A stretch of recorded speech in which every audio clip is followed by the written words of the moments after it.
We begin with breaking news. Ruth Bader Ginsburg, the powerhouse Supreme Court justice and champion for women's rights, has died at the age of 87. Developing right now, thousands of people in Lexington have been without power tonight, an estimated 3,500 still in the dark. And I want to get you an urgent message right now from the fire department. The fire department says if you have kids who are at the mall alone, they are evacuating them into this Lextran bus. Breaking news right now, UK women's basketball coach Matthew Mitchell is resigning as head coach of the team, and for an interesting reason, too. So you see there's a disagreement about whether or not they're breaking the law. These protesters say they are not breaking the law because they have left one lane open. The grand jury will only bring criminal charges against one of the 3 Louisville Metro police officers. We know you care about this election, maybe more than any other election in your lifetime, so we are all over it. Someone reported seeing it then over here on North Main at the Economy Inn. I looked that up for you. It's really just a 3-minute drive away, and that is where the rescue squad says Denny was caught on surveillance camera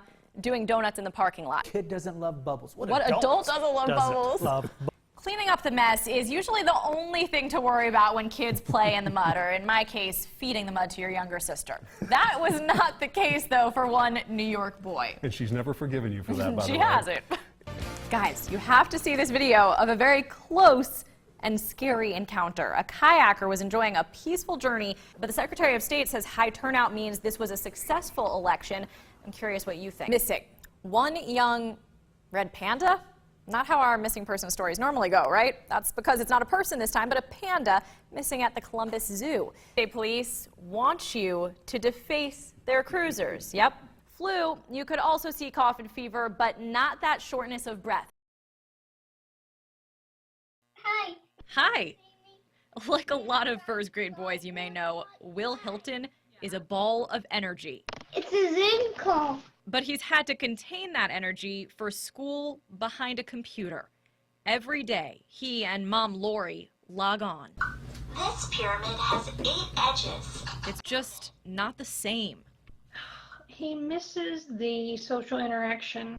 An only child, he misses music class and PE. You know, we can do active things at home, but it's not the same as playing tag with your friends. So Lori worries. Not so much for his academic success right now, but his success socially, which is why it made her so sad Monday when Will asked her about a little girl named Cora. He said, I miss Cora. He said, can you call her mommy? And I said, well, buddy, I don't know Cora's mom. And he got the most downtrodden look on his face. It was the saddest, most pitiful thing. And he said, so I will never see my friend Cora again? Never again. Can you even imagine? So Lori got on Facebook, a Georgetown moms group, and wrote this. We just had our first case of virtual school blues. If you happen to have a little girl named Cora who is in first grade at Western, my little boy had her on his mind today and misses her very much. Did you actually believe you'd find her? Oh, I figured I would. And, are you ready? Yeah. Okay, here we go. They did.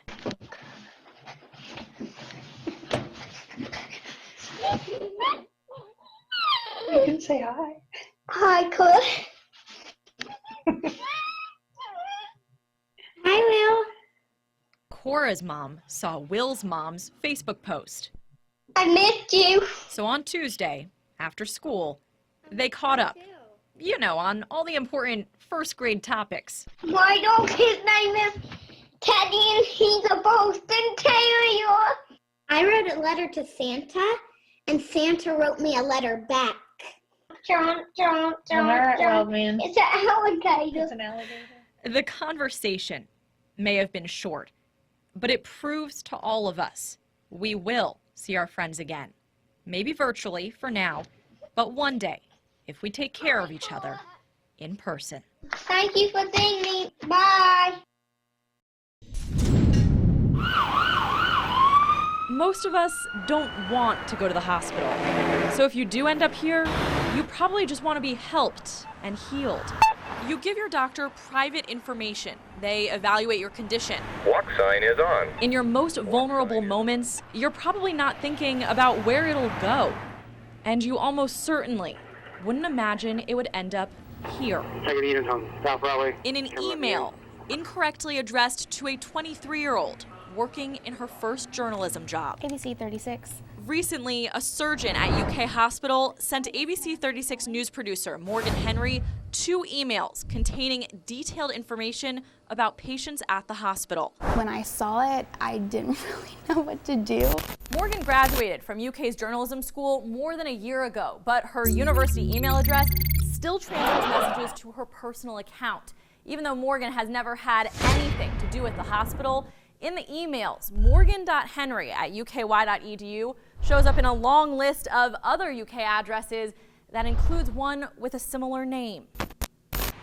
The emails list patients by last name and include personal, revealing information. This patient in the ICU, for example, the email says he has alcoholic cirrhosis, consulting doctors said nothing can be done, and his brother asked them to keep him comfortable. For Morgan, it's notes on a woman with Alzheimer's that deeply affect her. Needs comfort care, but family not willing. She will die soon. Family does not want to talk. It says right in the subject line, confidential. There's things that you don't want your family or friends to know. My son is terminal. They've given him 1 to 3 weeks to live, and I hope I'm not the family they're referring to. I asked the hospital how this could have happened. PR director Christy Willett didn't grant my request for an interview, but sent me this statement. It thanks us for bringing the email to the staff's attention. It explains UK healthcare provides extensive training. However, mistakes sometimes do occur. There's definitely patient information involved and names attached to it, which qualifies for sure as a HIPAA breach. Penn Law professor Allison K. Hoffman, a national expert on healthcare law and policy, says mistakes do happen. Based on its statement, though, she says the hospital is taking the correct legal steps by launching an investigation. Oh my gosh. As I was talking to Morgan, she did get an email from UK Healthcare's chief privacy officer. We would like to request that you delete the email to ensure no further copies are made. What we don't know from the statement is exactly how the mistake was made. If it took us pointing this out for UK to realize its mistake, could this have happened in the past? Part of what the hospital should be looking for now is, was this just a slip of the hand on the keyboard and a one-off kind of mistake, or is this part of a culture where the privacy policies, practices, procedures, the security safeguards are not sufficient? Professor Hoffman says that's what would determine if there should be a policy change. Why even use an email list, though? Why not implement a foolproof system? There's some sensitive information that should never get out. They're balancing the security protections and the systems they put in place against usability, against good transfer of patients from one shift to the next, against the cost of putting systems into place. So I can't say for sure if what they've done is enough. Hoffman says since fewer than 500 patients are involved, the hospital's privacy officer likely won't even have to report this to the government's Office for Civil Rights, OCR, until he submits an annual report. Hoffman says there's debate over how effective HIPAA even is at protecting patients' privacy. Any leak of your personal details probably seems unacceptable, but for the hospital, it could be minor. It depends on how sensitive the information is and who sees it. If there's a risk that you're going to broadcast that information on the nightly news, that's a high risk, and that's something the hospital should really worry about and act immediately. If the hospital considers the breach low risk, Hoffman says it doesn't even have to let patients know. A leak might seem low risk until you are the one involved. I would never do anything with information, but someone else might. Patient Larry Charles Griffin says it worries him.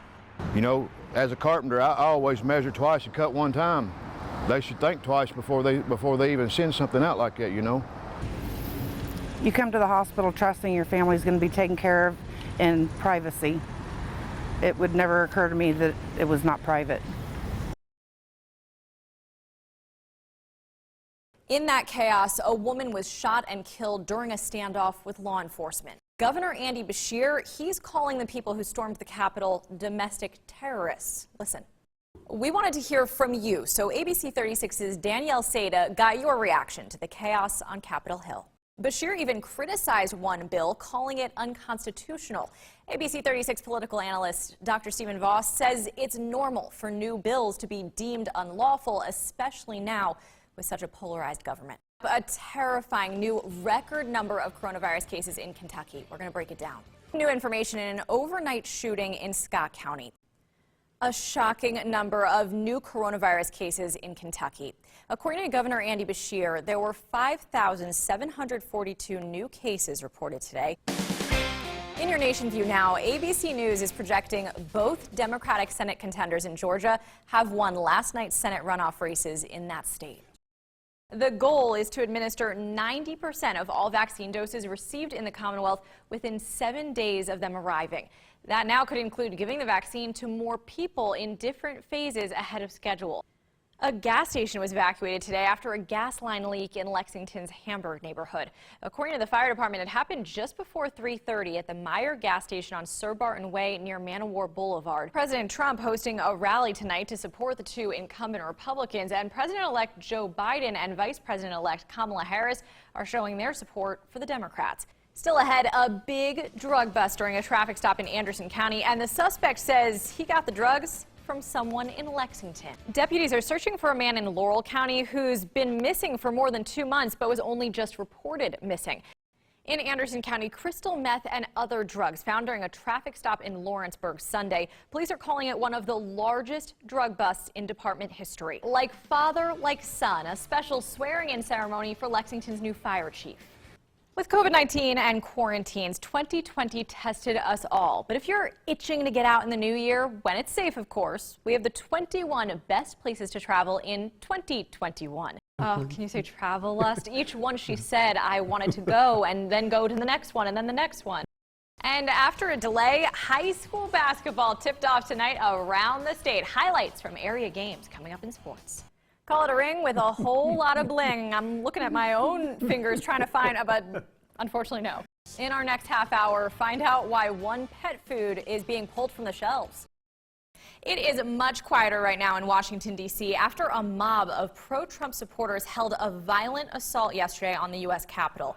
But the chorus of those calling for President Trump's removal from office is growing louder, and that includes members of his own party. At Kentucky's Capitol today, increased police presence one day after that violence in Washington, D.C. ABC 36's Bobby McSwine is live now there in Frankfort. Bobby, you told me earlier today you saw more troopers there today than you have all week. Lexington is seeing one of its largest single-day jumps in COVID cases with more than 300 new cases. That's one of a handful of times the city has seen more than 300 cases since the start of the pandemic in March. But coming up later, see why that announcement sent dozens of people into the streets to protest.